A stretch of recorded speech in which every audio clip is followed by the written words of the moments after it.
Hello and welcome to the guest house और मैं हूं आपका होस्ट विभोर चौधरी।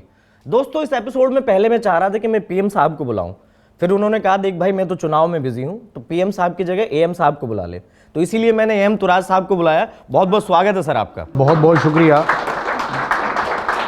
मैं आपको बता दूं, इंट्रो कैसा लगा सर? बहुत अच्छा लगा। मैं आपको बता दूं कि ये जो एएम है ये कोई पीएम से कोई ताल्लुक़ नहीं है, ये एएम मेरा जो नाम है वो है। और दूसरा ये कि आपके गेस्ट हाउस में विभुर भाई बहुत बहुत जो है मुझे बुलाने के लिए बहुत बहुत शुक्रिया, क्योंकि बड़ी मुश्किल से जो है वो किसी को ठहरने की जगह मिलती है और मैं कुछ देर आपके गेस्ट हाउस में जो है वो ठहरूंगा। बहुत शुक्रिया। So sweet of you. अच्छा, मैंने सुना है मोहब्बत फेक होती जा रही है, बहुत मिस्टेक होती जा रही है। यार मोहब्बत तो मतलब हाँ, मोहब्बत तो पहले दिन से ही फेक भी होती है और जो है वो सच्ची भी होती है। पहले दिन से दोनों तरह की मोहब्बत। तो दर्शकों को बता दो ना किस तरह फेक होती है और मिस्टेक होती है। ठीक है, मेरा एक शेर है कि बहुत मिस्टेक होती जा रही है, बहुत मिस्टेक होती जा रही है, मोहब्बत फेक होती जा रही है। वाह। और शेर फिर ये कि बुरे हम हो गए सोहबत में जिसकी, आए है, बुरे हम हो गए सोहबत में जिसकी, वो लड़की नेक होती जा रही है। क्या बात है तुराज साहब, बहुत बढ़िया, बहुत बढ़िया। ये मतलब की बात थी। मतलब ये सब चाहते हैं लड़की नेक हो, जबकि खुद भटके हुए होते हैं। जी जी। अच्छा तुराज साहब, मैंने सुना कि जितना मुझे पता है कि आपने बहुत छोटी उम्र में लिखना शुरू कर दिया था शायरी ना। मैं आपको बता दूं, ये भी तो बताएंगे बाद में कि हम दोनों एक ही डिस्ट्रिक्ट के रहने वाले इत्तफाक से, और हमारी मुलाकात वहाँ कभी नहीं हुई मुजफ्फरनगर में, हमारी मुलाकात यहाँ बॉम्बे में ही हुई है, वो भी अचानक। जी। तो जब मैं वहाँ रह रहा था तो मैं शायरी कैसे लिखना शुरू की। जब मैं वहाँ रह रहा था तो एक्चुअली मेरे साथ कुछ ऐसी चीज़ें हुई और कुछ मेरे आसपास, तो उम्र कम थी उस वक्त और मैं छोटा था, तो मैं कुछ कहना चाहता था। अब जो मेरे साथ हुआ या जो मैं फील कर रहा हूँ या जो मेरे आसपास हो रहा था, मैं वो कुछ लोगों से उसके बारे में कुछ कहना चाहता था और थोड़ी सी बड़ी बात कहना चाहता था। लेकिन वही बात कि छोटा मुंह और बड़ी बात, तो मैं एक्चुअली डरता था। और वहाँ हमारे एरिया में तो आपको पता ही है कि वहाँ तो कोई बड़े आदमी की बात नहीं सुनता, तो छोटे ही कैसे सुनेगा। दूसरे का डोमिनेशन बहुत है। जी हाँ। तो मुझे कुछ मीडियम नहीं मिल रहा था अपनी बात कहने के लिए। लेकिन फिर मैं चूँकि शायरी में बचपन से पढ़ता था, तो मुझे लगा इससे बेहतर मीडियम कोई है ही नहीं। मैं शायरी में अपनी बात करूँगा और लोगों को पता भी नहीं चलेगा कि मैं अपनी बात कर रहा हूँ और कब दूसरे की बात कर रहा हूँ।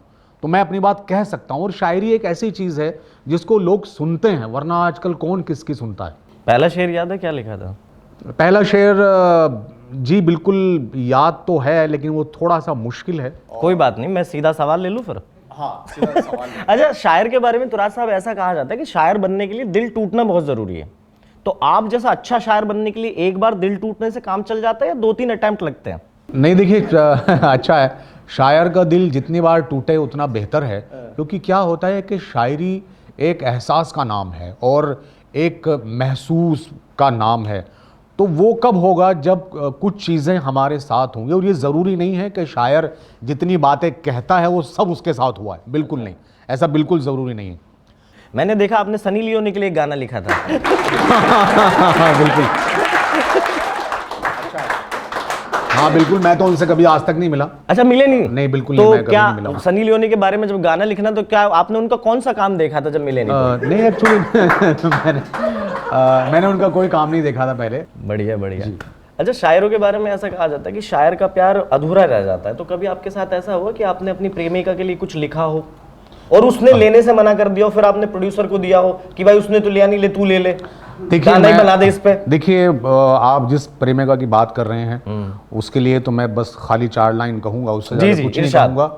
कि अब मैं जिस मकाम पे हूं और फिर हम उसकी बात करेंगे कि जिंदगी नाकामियों के नाम हो, जिंदगी नाकामियों के नाम हो, इससे पहले कोई अच्छा काम हो। हाय हाय, क्या बात है, वाह। और अब उसके लिए जिसकी आप बात कर रहे हैं कि इससे पहले कोई अच्छा काम हो, कि इसलिए गुमनाम रखा है उसे, इसलिए गुमनाम रखा है तुझे, क्यों तू मेरे नाम से बदनाम। हाय हाय, क्या बात है। तो वाकया ये है, बीच में मैं यहाँ एक आपकी बात रोक के एक बात कहूँगा। मैं अभी थोड़ा सा मैंने नाम लेने बंद कर दिए और मैं किसी के बारे में बात नहीं करता, क्योंकि बहुत दिन पहले एक इंटरव्यू मैंने किया था हमारे राइटर एसोसिएशन के उनके पोर्टल पे किया था। तो उसमें वो बात चल रही थी, तो मैंने मेरे गांव के एक साहब हैं, तो वो उस किस्से से जुड़े हुए थे, मैंने उनका नाम ले दिया। और फिर जब मैं गया तो बड़े खफा हुए। हालांकि मैंने उनसे कहा कि यार मैंने तो अच्छे के लिए आपका नाम लिया था ताकि आपको भी लोग जाने, लेकिन वो खफा हुए। और मैंने उनकी जगह रह के सोचा कि नहीं ये ठीक नहीं है, और तो इसलिए जरा वो नाम लेने से हाँ, बचते हैं आप। वो आती रहेगी प्रेमिका जो है वो, हाँ, प्रेमिकाएं आती रहेंगी।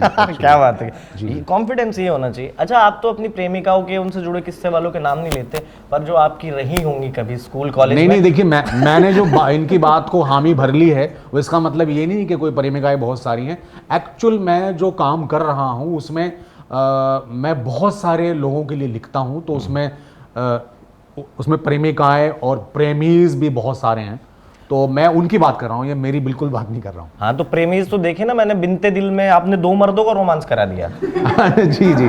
मतलब सीरियसली लड़की के लिए गाना लिखना हो तो इंस्पिरेशन रहती है कि भाई हमने हिंदी फिल्मों के गाने सुने। नहीं, वो भी आधा पौना लड़की ही थी।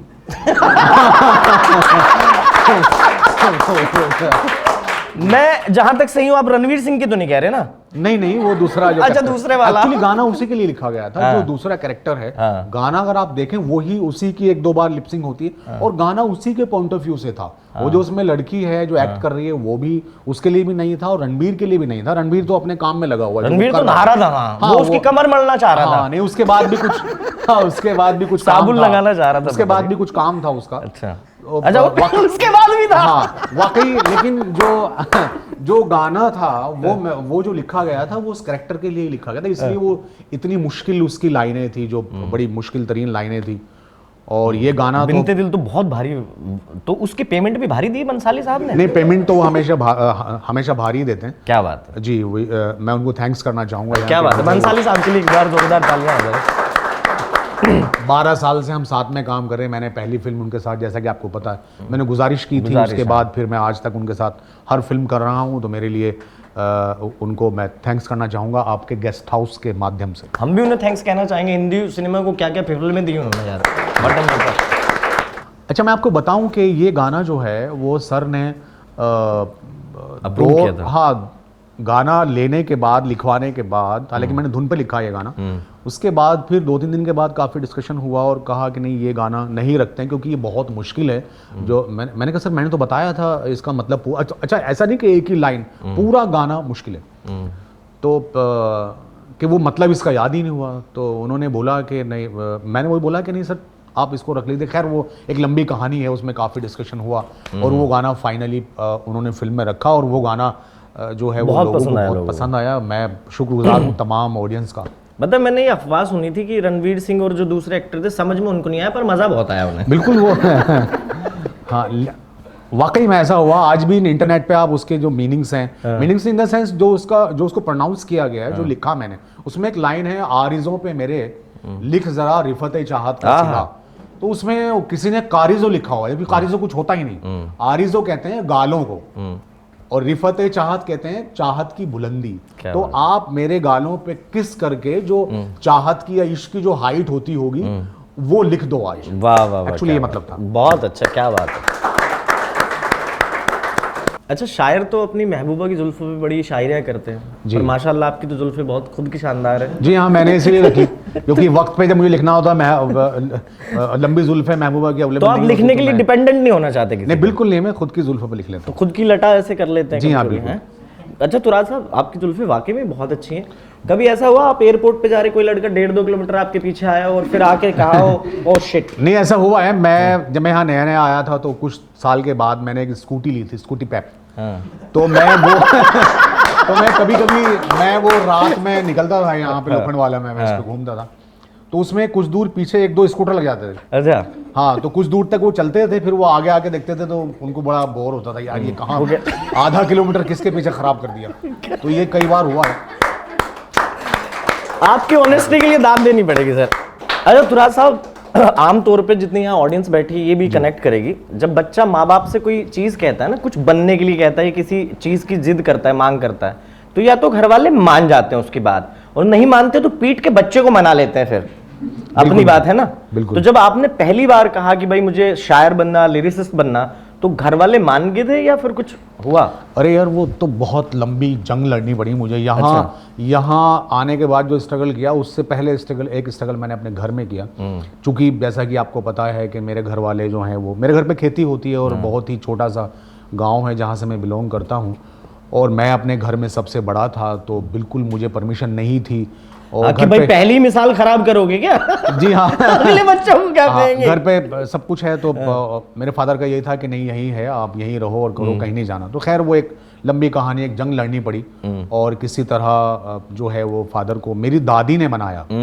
और उन्होंने कुछ देख लिया होगा, उनको लगा कि ये यहाँ रुकने वाला नहीं है। अच्छा, आपकी दादी ने सपोर्ट करा? जी हाँ, बिल्कुल। अब वो इस दुनिया में नहीं है, ऊपर वाला उनकी आत्मा को जो है वो शांति दे। तो ये हुआ कि एक काफ़ी स्ट्रगल रहा वहाँ, और फिर फाइनली मैंने उनको मना लिया। उन्होंने मुझे मारपीट के नहीं मनाया, मैंने प्यार से और गुजारिश अपने टैलेंट के जो है जोरे खिताबत से, यानी मैंने उनको मना लिया, और वो आखिरकार मान गए। तो यानी कि जैसे आप फिल्मों में भारी शब्द इस्तेमाल करते, घर पे भी भारी कर दिए, उन्होंने कहा ठीक है भाई। नहीं, ऐसे ही मैं चाह रहा हूँ कि ये जो शो है आपका, ये बहुत भारी भरकम हो। अरे क्या इसलिए थैंक यू सर भारी लफ्ज इस्तेमाल करें। Thank you. अच्छा, जैसे सर आप 19.5 साल की उम्र में मुंबई आ गए, तो मुंबई दो ही तरह के लोग आते हैं। या तो उनको लगता है बस मुंबई मेरा इंतजार कर रही है, बैग उठाओ मैं तो जाती फाड़ दूंगा, हैं? फिर कुछ लोग प्लानिंग करके आते हैं। तो आप प्लानिंग करके आए थे या आप भी जोश में? नहीं, मैं वो फाड़ने वाली सिचुएशन में आया था। और आप यकीन करें, मतलब ऐसा लगा था कि ट्रेन से, अच्छा मैं तो पहली बार बॉम्बे आया था, कभी बॉम्बे देखा नहीं मैंने। ट्रेन से उतरते ही मैं ऐसे देख रहा था कि अच्छा कौन प्रोड्यूसर है इसमें, कौन डायरेक्टर है। और मैं बिल्कुल बॉम्बे सेंटर मुझे ट्रेन ने छोड़ा था। अच्छा। और अच्छा मुझे ये पता नहीं कि कहाँ फिल्म इंडस्ट्री है, कहाँ रुकना है, कहाँ कोई किसी को जानता ही नहीं था। तो वो एक टैक्सी वाले से, मैंने अंकल थे उनसे मैंने वो मैगजीन वगैरह पढ़ता था ना, और सुना था इंटरव्यू वगैरह में, देखा था कि भाई वहाँ तो गुंडे होते हैं, और फिल्मों में ज़्यादातर गुंडे होते हैं, वो सब दिखाते थे। तो मुझे लगा तो लूट लेंगे वहाँ जो पैसे हैं मेरे पास। तो कितने पैसे लेके आए थे आप? अब यार पैसे तो उस वक्त, अगर बताना चाहें आप। हाँ नहीं बिल्कुल, मैं 50,000 रुपए लेके बॉम्बे आया था। तो ठीक ठाक लेके? हाँ ठीक ठाक थे उस वक्त। तो मैं बहुत डरा हुआ था कि भाई ये तो सब यहाँ, अच्छा मुझे काम कोई दूसरा आता नहीं था, क्योंकि काम तो करना नहीं था कोई और राइटिंग के अलावा, और कभी हमने काम वहाँ सीखा ही नहीं, वहाँ कुछ ज़रूरत नहीं पड़ी। तो ये हुआ कि फिर मैं वो, हाँ ये अच्छा एक वाकया आया है कि वो टैक्सी वाले ने, अंकल ने मुझे एक, अच्छा वो देखिए वो बेचारा कहाँ लेके गया मुझे। वो मोहम्मद अली रोड पे हाजी देवजी एक जगह है, वहाँ पे एक हनफी गेस्ट हाउस है। तो उस गेस्ट हाउस से, हनफी गेस्ट हाउस से विभुर चौधरी गेस्ट हाउस तक मैं आ जाता। क्या बात है, so sweet of you, thank you so much sir. तो उसने वहाँ ले जाके छोड़ा मुझे, और उससे कहा भी कि भाई ये नया है, ज़रा सा ख्याल रखना। और मुझे लगा बस अब तो बॉम्बे में रुक गए, और जैसे ही मैं फटाफट ऊपर सूटकेस रख के और फ्रेश होके मैं नीचे उतरा, भाई साहब 8 दिन के बाद मेरी समझ में आया कि यहाँ तो फिल्म इंडस्ट्री कोई तो रुके कहाँ? अच्छा टाउन में आपको लगा इंडस्ट्री वही है? हाँ, तो हमें तो पता ही नहीं था कहाँ है ये। तो कितने दिन लग गए फिर अंधेरी, आप यकीन करें 8-10 महीने लग गए ये जानने में मुझे कि फिल्म इंडस्ट्री यहाँ टाउन में नहीं है। फिल्म इंडस्ट्री अंधेरी में है, अंधेरी कोई जगह है। और मैं 8-10 महीने के बाद अंधेरी आया, पूरा वक्त मेरा वहीं खराब हो गया। उसके पहले एक बार पैसे भी खत्म हो गए, फिर मैं वापस घर चला गया, फिर वहाँ से फिर 1-2 महीना 3 महीने मैंने घर वालों की, अब्बा की जो है वो उनको मनाया फिर से पैसे लेने के लिए। और फिर अब्बा ने ये कहा कि अच्छा तुम अब एक काम करना, ये तुम बार बार पैसे खत्म होने पे आते हो या आना बंद करो। तुम मुझे वहां का एड्रेस दो, मैं पैसे भेजता हूँ, तुम बताओ। ऐसे तो दुनिया के हर माँ बाप अपने बच्चों के लिए जो बन सकता है वो करते हैं। सही बात, और अच्छा ही। लेकिन मेरे वालिद ने मेरा बहुत सपोर्ट किया, और वो 1-1.5 साल तक मुझे पैसे भेजते रहे। क्या बात। और मैं बाकायदा तौर पे निकम्मा बना रहा, मैंने कोई खास काम किया नहीं, पैसे आते थे, दिन भर सोता था, रात भर जागता था। लेकिन फिर एक दिन मैंने ये सोचा कि यार ये तो ऐसे काम नहीं बनेगा।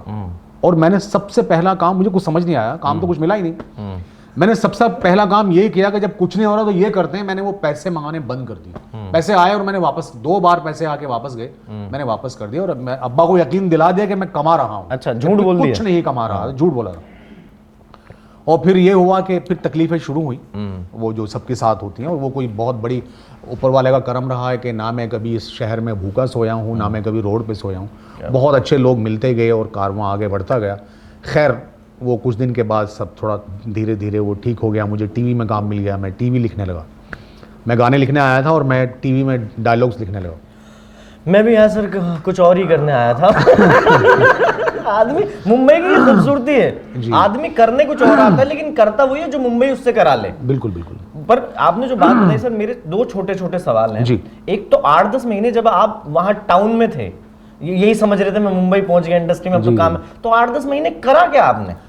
मैं 8-10 महीने वहाँ मेरे कुछ दोस्त बन गए थे, मैं घूमता था और हम वहाँ उधर, फिर मैं शिफ्ट होके वहाँ से हाजी देवजी से मैं ग्रैंड रोड की तरफ चला गया। स्टेशन के पास ही एक जगह है, यूसुफ बिल्डिंग है, मैं वहाँ चला गया। तो फिर वहाँ मेरे दोस्त बन गए और फिर मैं शाम का इंतजार करता था। हम लोग गिरगांव चौपाटी जाके कबड्डी खेलते थे। बस यही काम? हाँ, मैं कबड्डी खेलता था और कुछ रात, लेकिन मैं रात भर सोता नहीं था। मैं रात भर लिखता था। मुझे यकीन था कि एक दिन आएगा और ये चीज़ें मेरी काम में आएंगी। मैं रात भर गाने लिखता था। ये बात मैंने कभी कहीं बोली नहीं, मैं आज बोल रहा हूँ कि जहाँ मैं रहता था वहाँ कुछ और लोग भी रहते थे साथ में। तो मैं रात में लिखता था और वो दिन में काम करते थे। तो मेरा ये था कि मैं अगर अभी लाइट ऑन करूँगा तो इनको तकलीफ होगी। मैं क्योंकि उस वक्त में मेरे पास लैपटॉप या मोबाइल वगैरह था नहीं स्टार्टिंग के दिनों में। तो मैं रात में ना अंधेरे में लिखता था उस कॉपी पे, अरे बाप, अंदाजे से, और सुबह को फिर उसको पढ़ता था, उसको फेयर करता था। हालांकि कुछ लाइनें उसमें मिस हो जाती थी, मुझे पता नहीं चलता मैंने क्या लिखा है। तो अच्छा, आप तो उर्दू में लिखते होंगे ना? नहीं, मैं हिंदी में लिखता था। अच्छा। हाँ, उर्दू मैंने पढ़ा शायरी के लिए। मेरी जो एजुकेशन में जितनी मैंने पढ़ाई की वो हिंदी मीडियम से की है। उसके बाद फिर जब मैं शायरी करने लगा वहाँ मैंने शायरी शुरू की और मेरा तलफ़ुज़ बाकायदा बहुत ख़राब था। मेरा तो अभी भी खराब हाँ, है। नहीं, ठीक हो जाएगा आपका। आपको ठीक करने की जरूरत नहीं है। इसकी दवा होती है सर कोई? आप ऐसे यहाँ तक आ गए तो अब क्या जरूरत है सर? तो ये था कि मुझे शायरी करनी थी। तो फिर ये था कि देखिए, जो भी काम मैं ये यहाँ आपके गेस्ट हाउस से ये मैसेज देना चाहूँगा कि आर्ट जो है ना वो एक बहुत ही पैशन वाली चीज़ है और हमें इसको जितना हो सके उतना इसको सीखना चाहिए। क्या बात है। तो मैंने फिर शायरी के लिए मैंने जो है उर्दू बाकायदा मैंने सीखी। जब मैं वहीं था ये काम मैंने सब, मुझे लग रहा था कि कुछ होगा, अच्छा पता कुछ नहीं था क्या होगा, लेकिन होगा। तो मैं तैयारियों में लगा हुआ था। तो इसलिए मैं हमेशा बोलता हूं कि इंसान को तैयारी करते रहना चाहिए, क्योंकि पता नहीं मौका किस दिन मिलेगा। और जिस दिन मौका मिलेगा, अगर मौका आपको इस लेवल से मिला है और आपकी तैयारी यहां है, तो ये कभी भी पॉसिबल नहीं हो पाएगा। या तो आपको धीरे धीरे आपको वहां करना है कि मौका इस लेवल का मिले तो भी आप कर लेंगे, यहां मिले तो भी आप कर लेंगे, और ये हाई लेवल का मौका मिलेगा आप तो भी कर लेंगे। क्या बात है, क्या है। अच्छा, उन 8-10 महीने का जो संघर्ष रहा सर, उस टाइम का कोई शेर तुराज भाई कुछ याद हो आपको कि यार ये मैंने उस वक्त लिखा था और मेरे दिमाग में ये था कि यार जिंदगी किस तरफ जा रही है, कर पाऊंगा या नहीं कर पाऊंगा, जैसा आप सोच के? जी हाँ, बहुत सारी चीजें हैं। कुछ हो जाए। हाँ, इसी कंफ्यूजन का एक शेर मैं आपको सुनाता हूँ कि दिल कई दिन से तेरे नाम पे धड़का भी नहीं, और तेरी याद ना आई हमें ऐसा भी नहीं। मैंने कुछ सोच के फेरी थी निगाहें तुझसे, मैंने कुछ सोच के फेरी थी निगाहें तुमसे, तुमने रूठी हुई आंखों को मनाया भी नहीं। हाय हाय, क्या बात है। और शेर फिर ये खास हो जिसके लिए मैं आपको शेर सुना रहा हूँ कि जितनी शिद्दत से भुलाता हूं मैं हर रोज तुझे, इतनी शिद्दत से तो मैंने तुझे चाहा भी नहीं। क्या बात है। आप यकीन करें, मैं इतनी शिद्दत लेके शहर में नहीं आया था जितनी यहाँ आने के बाद फिर पैदा हो गई। मैं आया था, ठीक है जाते हैं और राइटिंग शुरू कर दी है, तो चलो जहाँ इसकी मंडी है। हाँ, ये भी एक था। मैंने अब्बा को यही बोला था कि एक्चुअली यहाँ मैं राइटिंग कर रहा हूँ, मैं कुछ मुशायरे पढ़ूंगा बस, तो मेरी जिंदगी मतलब एक लेवल तक ही जा पाएगी, और मुझे तो बहुत बड़ा आदमी बनना है और मुझे बहुत पैसे कमाने हैं अब्बा आपके लिए, और मुझे बहुत आगे बढ़ना है खुद भी और आपका भी नाम करना है। तो वो तो फिर जहां इसकी मंडी है राइटिंग की वहीं जाना पड़ेगा ना। तो आप यकीन करें वो मंडी उस दिन सब आया था जहन में, और फिर संजय जी ने जब मुझे बोला अभी लास्ट जो हमारा अभी काम है साथ में वो हीरा मंडी है, और वो हीरा मंडी फिर हम एक्चुअल मंडी में अभी आ गए। जी, कभी कभी कहते हैं कि आर्टिस्ट के जबान पर सरस्वती बैठी है, पर उस मंडी से लेके हीरा मंडी तक का सफर आपका बहुत खूबसूरत रहा। जी बिल्कुल। तो जो आर्टिस्ट की मंडी से हीरा मंडी तक का आपका सफर खूबसूरत रहा, क्या ब्रीफ था? हीरा मंडी क्या है थोड़ा सा बता दो। ट्रेलर है बहुत शानदार है नेटफ्लिक्स। जी हाँ, जैसा कि ट्रेलर में आपने देखा है कि वो एक डायमंड बाजार जो है और डायमंड यहाँ पे ब्यूटी को कहा गया है, खूबसूरती को कहा गया, और दुनिया में अगर इस दुनिया में कोई सबसे खूबसूरत चीज़ है तो वो जो है वो फीमेल है, और उसी के इर्द गिर्द ये पूरी सीरीज जो है वो घूमती है। जब आप वो देखेंगे 1 मई को रिलीज़ हो रही है, तो आप सब लोग बहुत जल्द हैं उसको देखेंगे, और जितना आप ट्रेलर से समझ चुके हैं, मैं भी उतना ही बता पाऊंगा, तो बताने में टाइम वेस्ट करने का कोई फायदा नहीं। आप समझ चुके हैं, समझदार लोग हैं। तो कितने मुश्किल डायरेक्टर है संजय लीला भंसाली और दूसरे डायरेक्टर में? ब्रीफ में कितना फर्क है, मेहनत में कितना फर्क है? देखिए, संजय जी जो है ना, बहुत ही पैशनेट आदमी है, और मैंने उनसे, आप यकीन करें, इतना कुछ सीखा है, इतना कुछ सीखा है कि बस यूँ कह लीजिए पूरी इंडस्ट्री मैंने उन्हीं के पॉइंट ऑफ व्यू से जो है वो जानी है और देखी है। और जो वाकई में जो मेकिंग उनका एक्चुअली मेकिंग नहीं है, वो टोटल पैशन है। वो आदमी इतनी शिद्दत से फिल्म बनाता है, मैंने किसी और को देखा ही नहीं इतनी शिद्दत से फिल्म बनाते हुए। और उनका जाहिर सी बात है, जो आदमी इतनी शिद्दत से काम करेगा तो वो चाहेगा, जैसा आपने भी कहा था, वो चाहेगा कि जो लोग मेरे साथ जुड़े वो मुझसे भी ज़्यादा शिद्दत से काम कर रहे हों, उनका जो पैशन है वो मेरे पैशन से भी बड़ा हो, एनर्जी मैच जी। तो अब जाहिर है ऐसे आदमी के साथ जब आप काम करेंगे तो वो फिर बाल की खाल और खाल की बाल, वो कब निकलेगी और कब उस पे बाल पे खाल आएगी वो पता नहीं चलेगा, और बहुत मुश्किल तरीन काम है। और मैं कहता हूँ होना चाहिए। अच्छा काम इससे कम तकलीफ में नहीं आता है। क्या बात है। ऐसा सुना मैंने कहीं या पढ़ा कि पद्मावत का जब आप गाना लिख रहे थे तो उसके लिए आप उसका गाने की सोल ढूंढने के लिए आप राजस्थान चले गए कि यार मैं देखूं तो सही क्या है क्या नहीं है। तो जब हीरा मंडी का गाने का ऑफर आया आपको जी, तो क्या संजय जी की ब्रीफिंग से काम चल गया? 6 खूबसूरत हीरोइन देख के सोचा ये तो अपन कर देंगे गुरु? नहीं, ये कास्टिंग तो बहुत बाद में, हम तो बहुत पहले से काम कर रहे हैं। अच्छा, धोखे में लिखा है आपसे? नहीं एक्चुअली देखिए, धोखा बहुत खूबसूरत होता है। आए हाय, कुछ हो जाए धोखे जी हाँ, उससे भी खूबसूरत होता है जो हमको रियल में दी, इसीलिए वो धोखा होता है जी। तो मेरे सामने जो आपके पॉइंट ऑफ व्यू से जो धोखा था वो बहुत खूबसूरत था, इससे भी खूबसूरत था। देखिए, मैं एक बात यहाँ, ये सवाल का जवाब तो मैं दूंगा ही जी। एक मुझे याद आ गया कि हमेशा लोग कहते हैं कि भाई शायर जो होते हैं ये बड़ी सैड बातें करते हैं और थोड़े से बहुत ही सीरियस होते हैं, तो उसी को लेकर मैंने 2 लाइनें लिखी हैं इरशाद कि ऐसे क्यों होते हैं। देखिए कि आप हंस सकते हैं क्योंकि आप मनमानी में हैं। आए हाय, आप हंस सकते हैं क्योंकि आप मनमानी में हैं। हम हैं आंसू, हम किसी के गम की निगरानी में हैं। आए हाय। तो अगर हम इतने पैशनेट नहीं होंगे तो कौन होगा भाई? क्या बात है। अच्छा, हर क्रिएटिव आदमी का सोचने का अपना तरीका, कुछ लोग समंदर किनारे चले जाते हैं ना, कुछ लोग फूंक लेते हैं।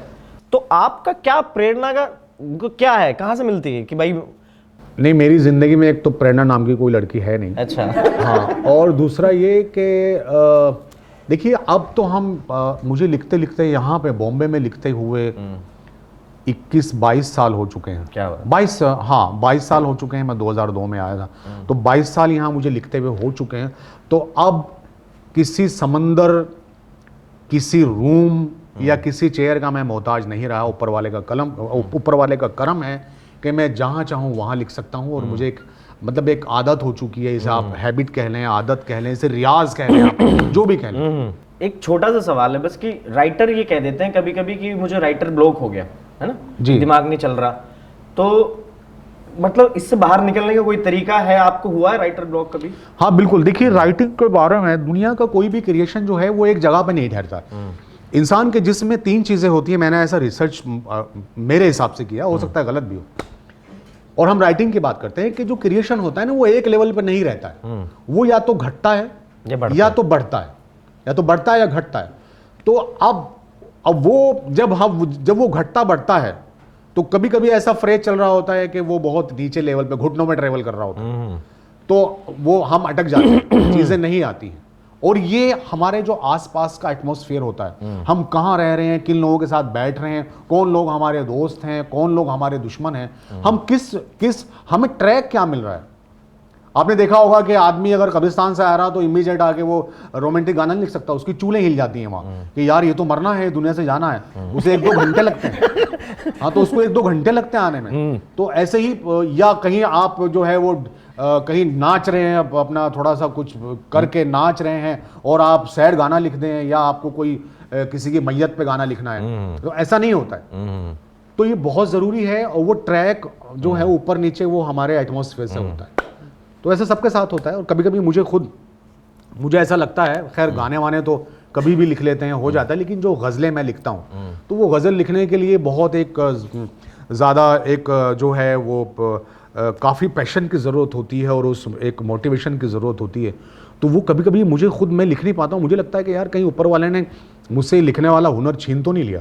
कई कई महीने गुजर जाते हैं, मैं कुछ लिखता ही नहीं, और फिर अचानक लिखने बैठते हैं और फिर ऐसा लगता है नहीं यार सब है इधर ही। अच्छा, कुछ ऐसा मैंने सुना है मुंबई में कि कुछ राइटर ना प्रोड्यूसर को कहते हैं कि साहब मुंबई में दिमाग नहीं चल रहा है ना, खंडाला या लोनावला भेज दो।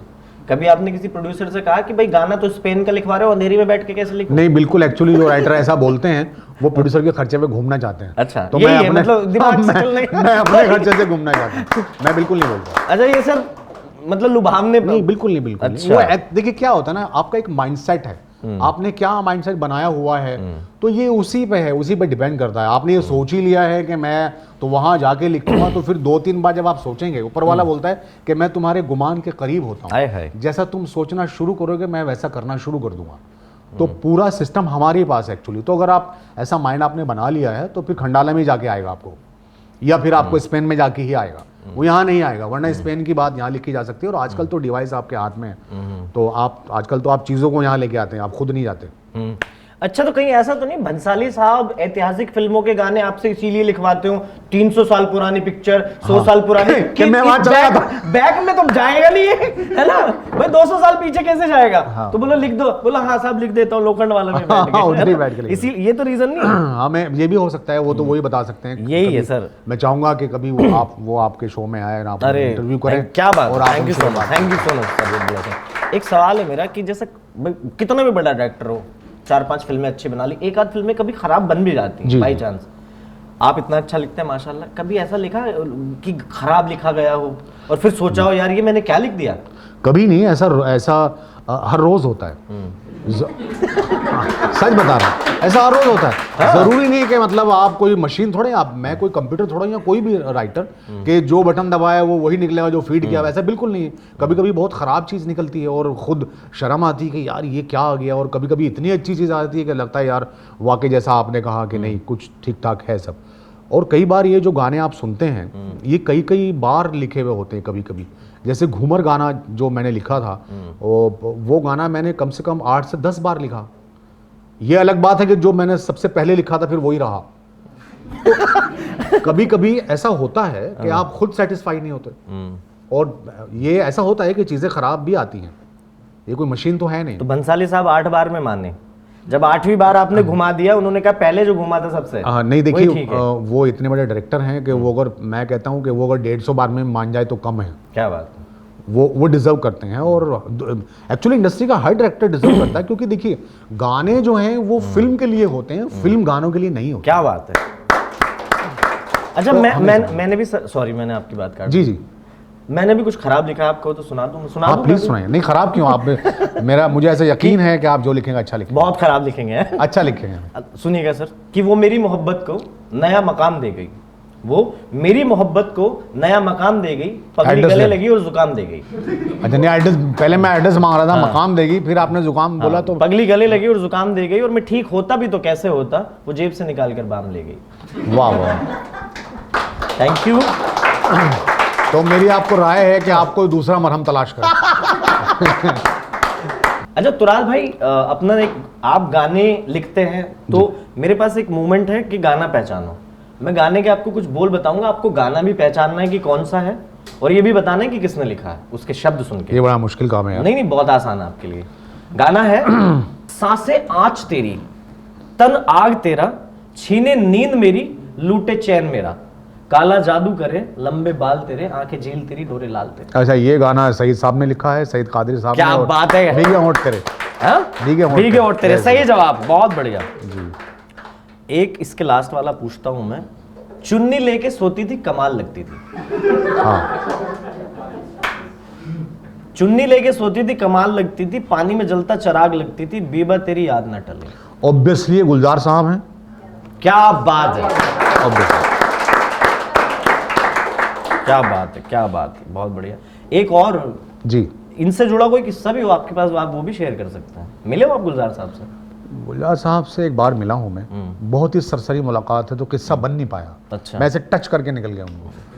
बनेगा सर, बनेगा। हाँ, लेकिन एक किस्सा है उनके साथ मेरा। हाँ, वो हर बार मैं जब से मैंने संजय जी की फिल्म की है गुजारिश, तब से वो 3-4 बार मेरे सामने, मतलब हम साथ में नॉमिनेट होते हैं और अवार्ड उन्हीं को मिलता है। अच्छा, वो डिजर्व भी करते हैं। हाँ। वो डिजर्व करते हैं। मुझसे बहुत सीनियर शायर हैं और मैं उनकी बहुत रेस्पेक्ट करता हूँ और मैं उनका फ़ैन हूँ। हम सभी तो बल्कि मैं खुश होता हूँ कि भाई इनको मिला, बहुत अच्छी बात है। जैसे तेरा जिक्र है या इत्र है, जब जब करता हूँ, महकता हूँ, गुजारिश, वो उनको मिला। दिल तो बच्चा है था उनका उस टाइम पे। और उसके बाद फिर मैं नॉमिनेट हुआ आयत की तरह, तो उसमें भी फिर वो उन्हीं को मिला। और फिर लास्ट मैं नॉमिनेट हुआ, जावेद साहब नॉमिनेट थे, सॉरी गुलजार साहब नॉमिनेट थे दिल बरों के लिए, राजी फिल्म के लिए, और मैं नॉमिनेट था, ये फिल्म फेयर की बात कर रहा हूँ मैं नॉमिनेट था बिनते दिल के लिए। तो वो भी उन्हीं को मिला। और खैर, तो इसलिए वो एक इंसिडेंस है और मुझे बड़ी खुशी होती है जब उनको मिलता है, क्योंकि वो डिज़र्व करते हैं। और मतलब आप बैठे हैं और आपके सामने आपके बड़े को इज्जत मिल जाए तो इससे बड़ी बात है। वो लेजेंड तो है ही। लेकिन कभी आपने कहा नहीं गुलजार साहब, आपके अलमारी घरों में तो बहुत पड़े होंगे यार, एक आध अपने को भी लेने दो? नहीं, मुझे पता है वो यही कहेंगे मैंने एक और बनवा ली है। अच्छा। तो इसलिए मैं कहता नहीं। सही है। एक लास्ट वाला और देखते हैं सर। जी। प्रेजेंट मिली एक घड़ी, प्यारी थी मुझे बड़ी, मेरी जेब का एक पैकेट, मेरी डेनिम का जैकेट, 2 वनडे के पासेस, मेरे नए नए सनग्लासेस, पिछले 7 दिनों से मैंने खोया, कभी खुद पे हंसा कभी खुद पे रोया। मेरे ख्याल से जावेद साहब ने लिखा है। क्या बात है, क्या बात है। जावेद साहब कभी का गाना है। हाँ, कभी कभी ऐसी चीजें लिखते हैं। अच्छा, कभी कभी। हाँ, मतलब इस तरह की, जैसे उन्होंने वो भी लिखा था उसमें, वो जो एक गली बॉय जो नंगा ही तो आया। हाँ, वो जावेद साहब ने लिखा? नहीं, उस फिल्म में उनके गाने हैं एक दो। अच्छा। वो गाना शायद किसी और का है, लेकिन उस तरह के उन्होंने कुछ और लिखा है उसमें। अच्छा, दर्द डिस्को भी लिखा है। वो मिलना चाहती थी पिछले महीने के 26 को। जब आपने कहा ना कि उन्होंने लिखा है उसमें गली बॉय में, तो मुझे लगा नंगा हो तो उन्होंने शायद लिखा हो रणवीर सिंह को देख लिया हो। वो फोटो आया था ना रणवीर सिंह का, लगा शायद वो फोटो देख के लिख दिया, नंगा ही तो आया। रणवीर सिंह ने उस गाने पे अमल किया, बाद में नंगा हुआ। अरे वो गाना पहले लिखा गया था। जैसा मैं स्टैंड अप कॉमेडी करता हूँ तो कहीं शोज में जाता हूँ तो होता क्या है कि कभी कभी जोक नहीं चलते आपके, तो समझ में आ जाता है यार या तो ऑडियंस अपने टाइप की नहीं है, अपने जोक उनके टाइप की नहीं। तो कभी ऐसा हुआ कि मुशायरा चल रहा हो और 3-4 शायर फेल हो चुके हो, फ्लॉप हो चुके हो बुरी तरीके से, आपने सोचा यार फोन लेके निकल लूं मैं, या तो ये सिचुएशन हुई, आपको लगा कि यार ये तो ऐसे ही थे एवरेज, अपन तो जाके फोड़ देंगे, और जब आप माइक पे पहुंचे 2 मिनट बाद आपको रियलाइज हुआ हो कि यार फोन लेके निकल लेता तो ही ठीक था? नहीं, ऐसा कई बार लगा कि यार ये तो मेरे पहले जो 3-4 शायर थे, हालांकि मैं बहुत कम जाता हूँ मुशायरों में, बट फिर भी ऐसा कई बार सिचुएशन आई कि यार मेरे पहले जो ये शायर पढ़ रहे हैं, 2-3 पढ़ा, ये धुआं हो गए हैं। तो उसके बाद फिर बड़े डरते डरते जो है वो पहुँचते हैं। और फिर लेकिन क्या होता है, ऊपर वाला करम है कि फिल्मों का बैकग्राउंड होने की वजह से जितनी तालियां 2-3 को मिला के शायरी में मिली होती है उतनी खड़े होने पे मिल जाती है। क्या बात। अच्छा, फिर दूसरा मैं जरा बाल झटक देता हूँ थोड़ा, तो झटक दीजिए। हाँ, कुछ झटक दीजिए। चलिए एक गज़ल के 2-3 शेर में, और वो जो इरशाद बोलिए। गज़ल है कि सजाकर दर्द बस कागज़ पर रखता जा रहा हूँ, सजाकर दर्द बस कागज़ पर रखता जा रहा हूँ, कि शायर फिर मैं अपने आप बनता जा रहा हूँ। वाह वाह। और शेर फिर ये कि ये पागलपन न जाने शायरी कब बन गया है, मैं तेरा नाम लिखता जा रहा हूँ, और बड़ी शिद्दत से सुनते जा रहे हैं सुनने वाले, जुनूने इश्क में जो भी मैं बकता जा रहा हूँ। क्या। और शेर फिर ये कि लड़ाई कर रही है आके मुझसे याद तेरी, गजल पढ़ता हुआ मैं देख लड़ता जा रहा हूँ। बहुत अच्छा। और जिस शेर के लिए मैंने गजल लिखी कि इलाही मुश्किलें सारी मेरी आसान कर दे, इलाही मुश्किलें सारी मेरी आसान कर दे, मैं जिंदा रहने की कोशिश में मरता जा रहा हूँ। क्या बात है, बहुत अच्छा।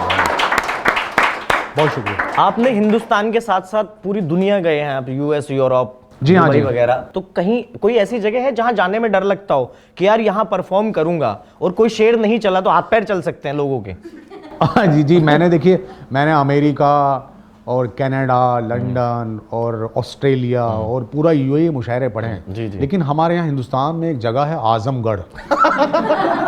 अच्छा। हाँ, वहाँ मैं किसी भी कीमत पे मुशायरे पढ़ने नहीं जाता हूँ, क्योंकि वहाँ मैं 1-2 बार गया और वहाँ पे होता क्या है कि मुशायरा टिकट पे होता है। अच्छा। पूरे दुनिया में, हिंदुस्तान में ऐसा कहीं नहीं है जहाँ कि मुशायरा टिकट पे होता हो, और वो बहुत सारे लोग आते हैं, तो कुछ लोग टिकट लेके जो है वो बैठ जाते हैं, जो पैसे वाले हैं। अब जो बेचारे गरीब लोग हैं जो टिकट नहीं खरीद पाते, वो कुछ 8-10 हज़ार लोग बाहर खड़े रहते अरे बाप रे। हैं। और फिर एक नेता आते हैं बाहुबली, उनके साथ में 25-30 लोग गनर वनर आते हैं और वो आके बैठते हैं, स्टेज पर आते हैं, अनाउंस करते हैं कि मेरी तरफ से तमाम लोगों को इन सबका पैसा मैं भरता हूँ, मेरी तरफ से ये मुशायरा फ्री है। अरे बाप तो फिर मुशायरा फ्री होता है, तो वो उन्हें वो थोड़ा सा रिझाने के लिए जब भी शायर कोई अच्छा शेर पढ़ता है ना, तो वो जो साथ में गनर लोग हैं वो फायर कर देते हैं।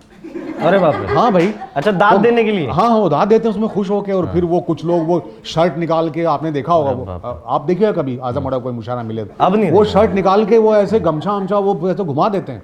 तो मुझे लगा यार किसी दिन अगर यहाँ हम आते रहे और किसी दिन अगर ये अच्छा शेर हमने पढ़ दिया और ये गन जो ऐसे वो ऐसे हो गई, हाँ, तो वो आखिरी शेर होगा और मैं अभी बहुत पढ़ना चाहता हूँ। तो ये एक जगह ऐसी है कि जहाँ बड़ा खतरा है और मैं जाता ही नहीं अभी। अच्छा, कभी कभी ऐसा हो जाता है ना कि प्रोड्यूसर या म्यूजिक डायरेक्टर ऐसी डिमांड कर दे कि आप तो वहाँ तो हामी भर के आगे कि हाँ हाँ साहब कर देंगे, कोई दिक्कत नहीं। घर आके पता चला गुरु पंगा ले लिया है, तो पसीने ही छूट गया हो किसी प्रोजेक्ट में कि यार ये क्या कर दिया मैंने। यार सच बताऊं, मेरे साथ ऐसा हर गाने में होता है। सीरियसली? सच बता रहा हूँ। ऐसा लगता है कि इतना मुश्किल काम है यार, मैं कर ही नहीं पाऊंगा। और एक्चुअली क्या होता है कि मैं एक बात बता दूं आपको, जब मुझे शायरी इतनी अच्छी नहीं आती थी, यूँ कह लीजिए लिखना नहीं आता था, तब मैं रोज़ के 8-10 गज़लें लिखता था। और जब से लिखना मुझे ऐसा लगता है कि मैंने कुछ जाना है और आया है, तब से कई कई महीने में एक गज़ल भी नहीं होती। कितनी सच्ची बात जब आप बहुत अच्छा करने लगते हैं और ऐसा लगता है कि अच्छा हो रहा है, फिर क्या होता है ना, आपकी एक जो सुनने वाले होते हैं, अब सुनने वालों ने मुझे इतनी मोहब्बत दी है, मेरे सारे गाने इतने पसंद किए हैं, तो मुझे ऐसा लगता है कि मैं उनको कहीं निराश ना कर दूं, कहीं कोई ख़राब चीज़ ना दे दूं, तो उससे बेहतर कुछ होना चाहिए। इसलिए लगता है कि ये मैंने कोई गलत पंगा ले लिया है, ये मैं लिख ही नहीं पाऊंगा। हीरा मंडी में भी ऐसे कई गाने हैं जो मुझे लगा कि ये मैं कर ही नहीं पाऊंगा, और फिर वो बहुत अच्छे हुए और आपके सामने अभी आएंगे। अभी तो एक ही गाना आया है। क्या बात है। अच्छा, आपने प्रकाश झा साहब के साथ एक फिल्म की थी चक्रव्यूह जी, तो सुना है उसके गाने पे किसी में कंट्रोवर्सी हो गई थी, आपको नोटिस वोटिस मिल गया था? जी हाँ, तो आपने झा साहब से पूछा नहीं कि जब आप कंट्रोवर्सी की बात थी तब तो आपने गाना मेरे से लिखवा लिया, और जब आश्रम बना रहे थे आपने मुझे पूछा भी नहीं? हाँ यार, ये कमाल है, देखिए है ना। वो तो खैर बड़ा सेट पे बुला लेते, ईशा गुप्ता को देख लेता। अच्छा मेरे साथ नहीं, खैर मैं थोड़ा डरता हूँ देखने वेखने में। बात ये है कि वो जो गाना है वो वाकई में, एक तो जब उन्होंने मुझे बुलाया ना, और वो उन्होंने मुझे बताया कि मैं एक फिल्म बना रहा हूँ जो कम्युनिस्ट के ऊपर है और वो सब आदिवासी लोग हैं और ऐसा गाना लिखना है, तो मैंने उनको बोला सर मैं तो लिखता ही नहीं ऐसा। मैं तो वो मेरी उन दिनों वो पिक्चर आई थी गुजारिश, वो तेरा जिक्र है इतने उड़ी उड़ी और जब बस इतनी, वो सब गाने आए थे। तो मैंने कहा सर मैं तो रोमांस लिखने वाला आदमी हूँ, आप मुझे ये कह रहे हैं कि वो महंगाई के ऊपर कुछ लिखें और वो कुछ मतलब ऐसा लिखे सिस्टम के खिलाफ लिखें। मैंने सर मुझे नहीं आता है। खैर उन्होंने कहा नहीं तुम करो कुछ अच्छा, और वो गाना हमने कर लिया। उसमें फिर वो लाइनें थी, वो बिरला हो या टाटा, अंबानी हो या बाटा, सबने अपने चक्कर में देश को एक काटा, वो सब था। तो उस पर वो अंबानी, टाटा, बाटा और बिरला सबने नोटिस भेज दिए। मैंने सबको बाकायदा लिखित माफ़ीनामा लिखा, और फिर वो अंबानीज़ ने माफ़ीनामा एक्सेप्ट कर लिया, बाकी 3 लोगों ने नहीं किया। अच्छा। और तकरीबन 3-3.5 साल तक वो केस चलते रहे। और फिर अच्छा ये बात अब्बा को पता चली गाँव में, और 50 करोड़ रुपए का दावा था उसमें। अरे बाप रे। तो अब्बा को पता चला, उसने अब्बा ने मुझे फ़ोन किया, बोले तुम ये घर की ज़मीन बिकवाओगे, तुम्हारे पास है इतने पैसे, अगर तुम केस हार गए तो क्या होगा? मैंने कहा नहीं अब्बा आप फिक्र ना करें, वो प्रकाश जी जो हैं वो सारी बात मैंने उनसे कर ली है, तो वो उनकी जिम्मेदारी, और मैंने ऐसा कुछ लिखा नहीं है, मैंने माफ़ी मांग ली है। हालांकि मैंने तो उनके नाम जो हैं वो ब्रांड बन चुके हैं, वो एक एग्जाम्पल बन चुके हैं, तो मैंने एग्जाम्पल के तौर पर नाम लिखे हैं उनको। और अगर उनको फिर भी बुलाया, मैंने माफ़ी मांग ली है, आप टेंशन ना लें। तो खैर वो बड़ी मुश्किल में फिर वो अच्छा फिर वो एक फिल्म और की थी मैंने, वो रिलायंस की फिल्म थी डेविड, बिजो नाम्बियार ने डायरेक्ट की थी। उसमें फिर एक मैंने नोहा लिखा था, उस गाने पे फिर शिया कम्युनिटी ने एक हंगामा बर्पा कर दिया, वो भी हुआ, वो गाना पिक्चर से निकालना पड़ा फिर, हालांकि वो रिलीज़ हो चुका था। और फिर तीसरा बवाल जो है वो घूमर पे हुआ, है ना, मेरा भी नंबर कहीं से मिल गया लोगों को, और इतनी उस पर जो है सलाम दुआएं आई हैं, आप समझ रहे होंगे। हाँ तो मैंने अपना नंबर बंद कर दिया और मैं नंबर बंद करके मैं 1.5 महीने के लिए अमेरिका चला गया। अच्छा। तो मैं 1.5 महीना अमेरिका में था। मैंने वहाँ इस गुस्से में, यहाँ तो कुछ बोला नहीं मैंने किसी को, वहाँ मैंने वो जो दुआ सलाम आई थी फ़ोन पे, मैंने उस गुस्से में वहाँ मुशायरे पढ़े 1.5 महीना और खूब पैसे कमाए और मुशायरे पढ़े और वो फ्रस्ट्रेशन मैंने वहाँ निकाला। क्या बात है।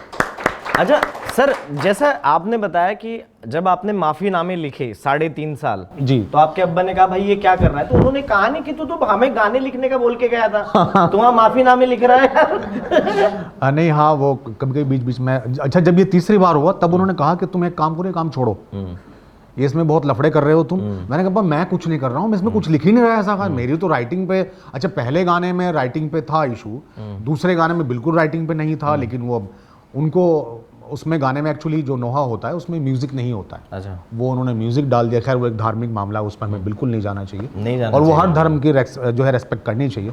वो मामला था। अच्छा इसमें मेरा कुछ लेना देना, अब दीपिका की कमर दिख रही है, मैं क्या करूँगा भाई, ये तो डायरेक्टर जाने। हाँ उसमें कुछ अगर मैंने ख़राब बात लिखी हो तो मेरी गलती, लेकिन फिर भी साहब उसको तैयार नहीं सुनने को, तो फ़ोन बंद करने के अलावा कुछ चारा ही नहीं था। एक आखिरी सवाल है जी। फिर उसके बाद अगर ऑडियंस कुछ पूछना चाहे आप मुंबई की जर्नी के बारे में, हाँ रुको जरा सब्र करो, तो मैं आपसे ये जानना चाहता हूँ, आप शायरी, आपने बताया आप मुशायरे पढ़ते हैं दुनिया देश विदेश में जाके, तो मैं इतनी अच्छी शायरी कितने दिनों में सीख जाऊंगा कि लाइव शो में पिटाई ना हो, चलते शो में? यार ये बड़ा मुश्किल भले शो के बाद पीट ले। हाँ इसके लिए चलते इसके शो लिए में डिपेंड करता है कि आप दुख कितने उठा पा रहे हैं। अच्छा।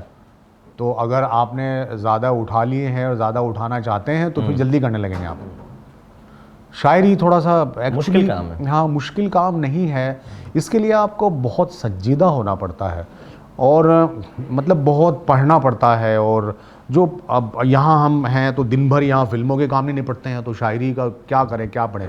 मैं भी जैसा मैंने बताया कि मैं कई महीने गज़ल नहीं लिखता हूँ, हालांकि बड़ा मुश्किल काम है गज़ल लिखना, और ऐसा कोई बहुत मुश्किल नहीं है, उसके कुछ पैरामीटर्स है वो सीख के आप तो राइटिंग करते ही हैं, आप राइटिंग इतनी अच्छी कर रहे हैं तो बस उसी को शायरी में डालना, तो वो खैर मैं गम उठाने वाली बात तो मैं ऐसे ही कर रहा था, वो बहुत आसानी से बहुत जल्दी आ जाएगी। बहुत शुक्रिया।